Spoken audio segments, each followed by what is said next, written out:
안녕하세요. 나의 하버드 수학시간 저자 정광근입니다. 오늘은 다항식 8번째 강의가 되고요. 그리고 이제 거의 끝을 향해서 이제 가고 있습니다. 오늘은 인수분해 공식에 대해서 볼 텐데요. 앞서 영상에서 제가 다항식의 곱셈을 보여드리면서 이 다항식의 곱셈 공식은 결국 인수분해 공식의 역이다라고 설명을 드렸습니다. 무슨 말씀이냐면 이런 걸 보여드리면서 얘가 이렇게 됩니다 라고 설명을 했고요. 그리고 뭐 이렇게 돼 있는 거가 이렇게 바뀐다 뭐 이런 것도 보여드렸죠. 그리고 얘도 기억하실 겁니다. a 플러스 b 플러스 c의 제곱은 이런 식으로 바뀐다. 이것을 다항식의 곱셈 파트에서 설명해 드렸는데요. 이제 그것을 역으로 가는 겁니다. 말씀드렸듯이 이렇게 질서 있게 정리된 것을 풀어 헤치는 게 중요한 게 아니고요. 그거는 사실 시간 문제지 분배를 정확하게 하실 수 있는 분들은 누구나 할 수 있습니다. 하지만 이렇게 늘어져 있는 걸 보고 얘가 이렇게 될 수 있다라고 생각하는 거는 훈련이 필요합니다. 그래서 제가 다항식 처음 시작할 때 이런 말씀을 드렸어요. 다항식이 쭉 늘어져 있는 상태에서는 우리가 별로 할 수 있는 게 없다. 그러면서 제가 이런 예를 들어드렸잖아요. 4차 다항식이 있다고 했을 때 얘를 가지고는 별로 할 수 있는 게 없다. 이 그래프의 개형이라는 게 어떤 식으로 생겼는지 알기가 쉽지 않다. 이렇게 말씀드렸어요. 하지만 얘가 이런 식으로 인수분해가 되어진다고 하면요. 물론 이건 아닙니다. 지금 막 쓰고 있습니다. 뭐 이런 식으로 돼 있다고 하면 얘는 좀 다른 얘기라고 그랬죠. 얘를 가지고 그래프의 대략적인 그림을 그릴 수 있을 뿐만 아니라 어디가 근이며 즉 x축을 만나는 값이며 뭐 이런 것들을 확인할 수 있다고 그랬죠. 그래서 이 다항식의 단어는 결국 다항함수로 이어져서 다항함수를 분석하는 데 필요한 툴들을 지금 배우고 있는 건데 이렇게 다항함수가 주어졌을 때 얘를 이렇게 인수로 분해해 낼 수 있다는 스킬은 대단히 유용하다고 그랬습니다. 그래서 그걸 하는데요. 여러분들이 보시면 아시겠지만 이런 식으로 주어진 다항함수가 이렇게 인수 분해되어질 때 이 7가지라고 나와 있는 실제로는 5가지입니다.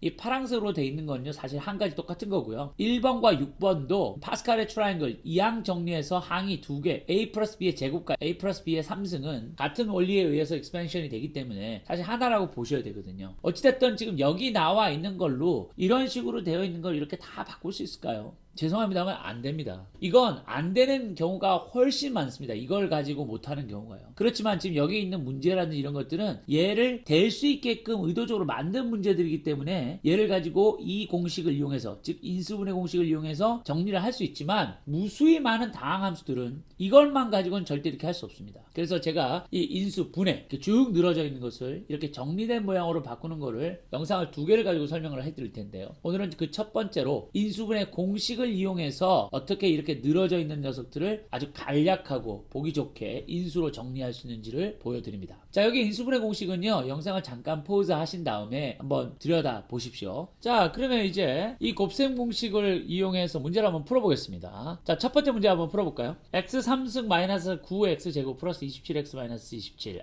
인수분해 공식이 머리에 잘 정리가 되어 있다고 하면요 요게 요 형태라는 거를 우리가 바로 알 수가 있죠. 그래서 요거를 요런 식으로 한번 질서 있게 한번 써보겠습니다. 얘를 x 3승 마이너스 3 곱하기 x 제곱 곱하기 3 더하기 3 곱하기 x 곱하기 3의 제곱 마이너스 3의 3승 이런 식으로요. 보이세요? 네, 그러니까 얘가 x 마이너스 3의 3승이다 이렇게 볼 수 있죠. 네, 그리고 x 플러스 3의 3승은 할 것도 없이 이 부호만 바뀌면 됩니다. 얘가 마이너스가 아니라 전부 몽창 파지티브로만 바꿔 써버리면 얘의 곱셈 공식이 되고요. 또 이렇게 돼 있는 녀석은 이런 식으로 인수분해가 되어진다라는 것도 알 수 있겠죠. 그리고 이게 참 많이 시험에 나오는데요. 우리가 x 3승 마이너스 1이라고 되어 있으면 얘를 이렇게 볼 수 있어야 한다고 말씀드렸죠. 그죠? 예, 그러면 뭘 봐야 됩니까? 이 공식을 이용하는 거네요. 그러니까 앞에 거와 뒤에 걸 빼고요. 앞에 거 제곱 더하기 앞에 거 뒤에 거 더하기 뒤에 거 제곱. 그래서 정리하면 얘가 이런 식으로 인수 정리가 되어지는 것을 알 수가 있습니다. 자, 그러면 세 번째 한번 볼까요? 얘가 지금 A, B, C 세 개로 나눠져 있죠. 그리고 여기 보니까 뭐 이렇게 복잡하게 돼 있지만 항이 세 개가 늘어져 있는 것은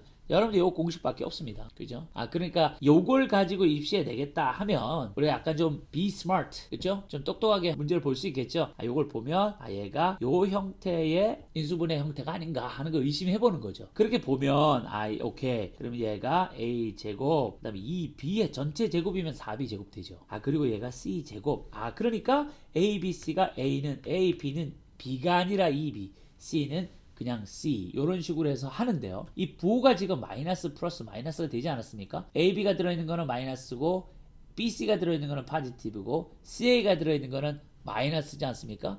그럼 여기서 어떤 거를 예측할 수 있냐면 B와 C가 음수다, A는 양수다, 이런 것들을 좀 예상할 수 있겠죠. 그래서 이런 걸 이렇게 하는 거죠. A, 마이너스 2B, 마이너스 C 이 전체 제곱을 하게 되면 풀어 헤치면요 이런 형태가 나오게 됩니다.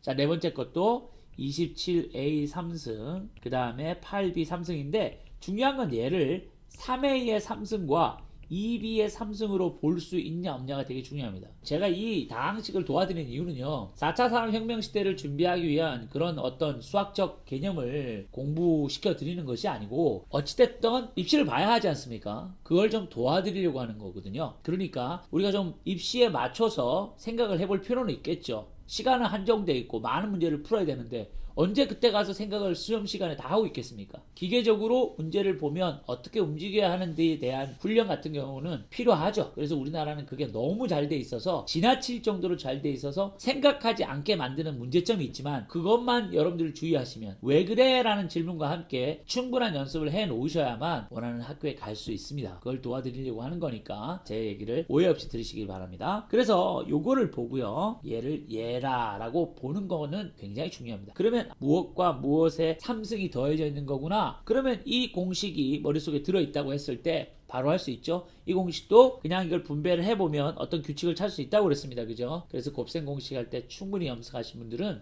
요걸 이런 식으로 인수분해 할 수 있다라는 걸 알 수 있으니까 이 문제도 풀 수 있겠죠. 그 다음 다음으로 가보겠습니다. 자, 다음 식을 인수분해하시오 이렇게 돼 있거든요. 예, 자, 이것도 좀 대표 문제들을 좀 뽑아놓은 건데요. 이 미래엔 교과서가 아주 잘 만들어진 교과서입니다. 저는 이 교과서를 보면서 이게 많은 분들이 참 많은 수고를 해서 열심히 만드신 책이다라는 걸 알 수가 있는데요. 이런 문제들이 실제로 이렇게 이 x 플러스 y라고 아주 친절하게 갈로를 쳐놨죠. 예, 요것들을 하나로 보는 겁니다. 그럼 x 플러스 y를 p라고 하나 볼까요? 그러면 얘는 p 제곱 플러스 3p 마이너스 10이 되죠. 그럼 얘가 p 플러스 5, p 마이너스 2 뭐 이런 식으로, 그럼 이걸 디스트리뷰트 즉 분배해서 이렇게 쭉 늘었으면 얘가 된다고 말씀드렸죠. 이건 어디에 있는 공식인가요? 예, 얘는 요겁니다. 요거 그죠? 이걸 이용해서 하는 건데, 자, 이것도요 이렇게 되는 이유가 있어요. 실은 얘랑 얘를 이렇게 가로로 곱하지 않고 그냥 세로로 쓴 것 뿐입니다. 그래서 얘랑 곱해서 얘가 돼야 되고요, 얘랑 곱해서 얘가 돼야 되는데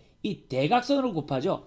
왜냐면 이 녀석은 얘랑 곱해지지 이 5랑은 곱해질 일이 없습니다. 그래서 이 녀석과 이 녀석 곱하고 이 녀석과 이 녀석을 곱해서 그 결과의 합이 얘가 돼야 되거든요. 그러니까 이렇게 되죠. 자, 그래서 아무튼 이런 식으로 정리가 되어졌죠. 그런데 중요한 것은 원래 p가 없었습니다. x 플러스 y였죠, 오리지널리. 그래서 얘로 바꿔 써줘야 우리가 구하는 답이 나오죠. 얘도 마찬가지입니다.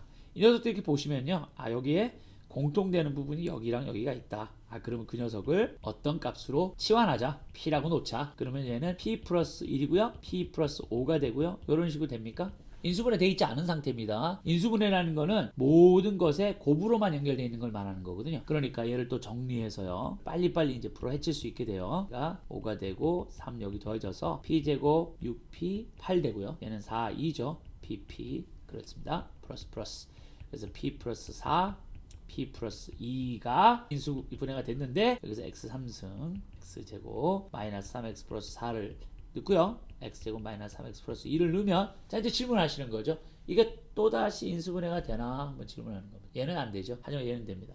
그럼 얘는 x제곱 마이너스 3x 플러스 4 그대로 써주고요, 얘는 x 마이너스 1 x 마이너스 2가 되면 이렇게 되겠죠. 보이십니까? 예, 그러면 이것이 인수분해된 최종 결과다, 이런 거를 아실 수가 있죠. 자, 그러면 다음 문제로 한번 가보겠습니다. 자, 이 문제 한번 볼까요? 자, 3번 문제 세 번째는 다음 식을 인수분해하세요 이렇게 되어 있는데요, 얘도 마찬가지입니다. 우리가 차수가 이렇게 둘 다 짝수 차수죠. 그러면 x제곱을 p라고 또 치환을 하게 되면 x 4승 마이너스 5x 제곱 플러스 4란 녀석이 p의 제곱 마이너스 5p 플러스 4가 돼서, 우리 지금 계속 지금 가지고 노는 인수분해 공식 있죠. 얘가 뭐라고요? 이렇게 떠지는데, 얘를 보면 얘가 된다는 걸 지금 계속 이용하는 겁니다. 4는 4 곱하기 1이 4죠. 그리고 p 곱하기 p가 p제곱이죠. 두 개를 대각선으로 곱해서 마이너스 5가 돼야 되니까 둘 다 마이너스가 돼야 된다는 걸 알 수 있네요. 그래서 얘는 p 마이너스 1 곱하기 p 마이너스 4인데요, p는 원래 x제곱이었기 때문에 이렇게 쓰고, 이거 되게 중요합니다. 자, 이거 이렇게 되는 거는 너무도 중요하거든요. 그래서 꼭 기억해 두셔야 됩니다. 그럼 얘는 x제곱 마이너스 1의 제곱이라고 볼 수 있고 얘는 2의 제곱이라고 이렇게 따로 쓸 수 있죠. 그러니까 x 플러스 1, x 마이너스 1, x 플러스 2, x 마이너스 2 이런 식으로 해서 인수분해를 다 마무리했습니다. 여러분들 이 x제곱 마이너스 3도 그렇게 볼 수 있어야 돼요. 무슨 얘기냐면요. x제곱 마이너스 루트 3의 제곱이라고 볼 수 있나요? 그쵸? 루트 3의 제곱은 3이지 않습니까? 그러면 이렇게 놓으면 이런 식으로 인수분해가 또 가능해진다. 무리수라고 못할 게 없습니다. 이런 식으로 할 수 있는 것도 한번 생각해 두시기 바랍니다. 무엇의 제곱 빼기 something 하면 항상 여러분들은 이 포뮬러를 기억해 두셔야 빠르게 계산을 해서 정해진 시간 안에 문제를 모두 풀 수가 있지요. 자, 다 똑같습니다. 자, 4번 같은 경우는 좀 어려운 문제입니다. 자, 4번 한번 볼게요. x 4승 마이너스 3x제곱 y제곱 플러스 9y 4승 돼 있는데, 자, 여기에 이걸 이렇게 볼 수가 쉽지는 않겠지만 하여튼 이런 것들이 이제 얼마나 연습을 했느냐 뭐 차이겠죠. 자, 이게 무슨 얘기냐면요. 얘를 완전 제곱 만들기 위해서 여기를 여기 9가 있으니까 이거의 반의 제곱이 얘가 돼야 되는 거거든요. 그랬을 때 완전 제곱이 되니까 이렇게 놓고 보니까 어떻게 됩니까? 이런 식으로 3y의 제곱에서 요 전체 제곱으로 나눌 수 있고 얘는 3xy의 전체 제곱으로 할 수 있네요. 보이세요? 그러면 이제 x제곱 플러스 3y 제곱 마이너스 3xy x제곱 플러스 3y 제곱 플러스 3xy 뭘 쓴 겁니까? 얘를 또 쓴 거죠. 그죠? 그래서 이걸 좀 정리했으면 x제곱 플러스 3xy 플러스 y제곱과 x제곱 마이너스 3xy 플러스 y제곱 이런 식으로 두 개로 팩터링 인수분해가 되는 것을 알 수 있습니다. 영어로 팩터링이 인수분해입니다. 자, 여러분 오늘은 인수분해라는 주제에 대해서 첫 번째 영상으로요. 지금 여기 있는 7개의 공식을 이용해서 늘어져 있는 녀석을 단순하면서도 명확하게 보여주는 인수로 정리해주는 것을 연습해봤습니다. 자, 수학을 공부하다 보면요. 참 많은 문제를 풀어서 내가 어떤 방법에 굉장히 숙달되어야 될 필요성이 있습니다. 모든 문제가 생각만 한다고 해서 연습 없이 훈련 없이 될 수 있는 건 아니죠. 우리가 킥을 연습할 때도 어떤 식으로 차면 공을 잘 감아서 찰 수 있다. 이론적인 것을 배웠을 때 그 다음 선수들이 그 이론을 알았다고 해서 연습을 하지 않습니까? 그렇지 않죠. 어떻게 발 안쪽을 쓰고 바깥쪽을 쓰는 것을 배웠다. 그러면 그 다음부터는 뭐 합니까? 끊임없이 연습하죠. 그죠? 그렇게 해서 어떤 자세에서도 내가 연습한 그 킥을 찰 수 있는 연습을 하는 것처럼 이 인수분해 공식이 어디서 왔고 곱셈 공식에서 왔다고 그랬죠. 이 인수분해를 하는 이유는 늘어져 있는 녀석을 이처럼 많이 복잡하게 늘어져 있는 녀석을 단순하게 고칠 수 있는 방법이 인수분해다. 그리고 이 인수분해를 알므로 인해서 다항함수를 정리해서 그 다항함수를 분석하는데 유리해진다. 이런 원리 왜 배우는지를 아셨다면 이제는 훈련하셔야 됩니다. 다음 시간은 인수분해 두 번째로 대부분의 경우는 이 공식으로 정할 수 없습니다. 이 공식을 이용을 해야 하지만 실제로는 이 공식만 가지고 할 수 없는 경우가 태반사인데요. 자, 그런 경우 어떤 식으로 우리가 인수분해를 해 나갈 수 있는지를 설명해 드리겠습니다. 시청해 주셔서 감사합니다.